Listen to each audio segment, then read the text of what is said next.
অসমৰ ঐতিহ্যমণ্ডিত মাজুলী এতিয়া সংকটত।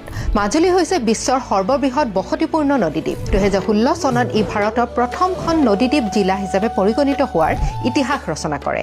মাজুলীয়ে আমাৰ অসমৰ সভ্যতা আৰু সাংস্কৃতিক কেন্দ্ৰ হিচাপে আমাক গৌৰৱান্বিত কৰি আহিছে। সত্ৰীয়া সংস্কৃতি, জনগোষ্ঠীয় সংস্কৃতিৰ লগতে প্ৰাকৃতিক জৈৱ বৈচিত্ৰ্যৰে পৰিপূৰ্ণ এই জিলাখন এতিয়া বিলুপ্তিৰ পথত যাত্ৰা কৰিছে। গৰাখহনীয়াৰ ফলত মাজুলীৰ ভূমি এতিয়া ইঞ্চি ইঞ্চিকৈ কমি আহিব ধৰিছে। 1950 চনত ইয়াৰ মুঠ মাটিকালি আছিল 1250 বৰ্গ কিলোমিটাৰ, কিন্তু কমি আহি বৰ্তমান মাজুলীৰ মাটিকালি হৈ পৰিছে মাত্ৰ 352 বৰ্গ কিলোমিটাৰ। স্বাধীনতাৰ পিছত 800 বৰ্গ কিলোমিটাৰতকৈ অধিক ভূমি আমি গৰাখহনীয়াৰ ফলত হেৰুৱাবলগীয়া হৈছে। 2 বৰ্গ কিলোমিটাৰ মান প্ৰতি বছৰে মাজুলী সংকীৰ্ণ হৈ আহিছে। আধ্যাত্মিক আৰু সাংস্কৃতিক কেন্দ্ৰ হিচাপে মাজুলীৰ এক সুকীয়া পৰিচয় বিশ্ব দৰবাৰত আছে। ইয়াত 20খনৰো অধিক সত্ৰ বৰ্তমান আছে, কিন্তু এটা সময়ত 60খনৰো অধিক সত্ৰ ইয়াতে আছিলে, য'ত আমাৰ সত্ৰীয়া নৃত্য নাট্যক সজীৱ কৰি ৰখাৰ প্ৰয়াস কৰাৰ লগতে পাণ্ডুলিপি আৰু আমাৰ ঐতিহ্যৰ লগত জড়িত বিভিন্ন সামগ্ৰী সংৰক্ষণৰ কেন্দ্ৰ হিচাপেও ই উল্লেখনীয় হৈ পৰে।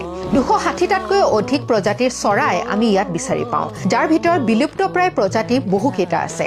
তাৰ লগতে ভিন্ন প্ৰকাৰৰ উদ্ভিদ আৰু অন্যান্য বন্যপ্ৰাণীৰ বাসস্থান হিচাপেও মাজুলী পৰিগণিত হয়। তাৰ মানে আমি যি হেৰুৱাইছো সেয়া কেৱল মাটি নহয়, ই আমাৰ ঐতিহ্য। মাজুলী হৈছে অসমৰ কলা সংস্কৃতিৰ এক জীয়া সংগ্ৰহালয়।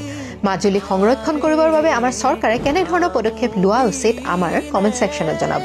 আৰু অসমৰ জনসাধাৰণে যাতে এই বিষয়ে অৱগত হয় তাৰ বাবে ভিডিঅ'টো যিমান পাৰে শ্বেয়াৰ কৰিব। ধন্যবাদ।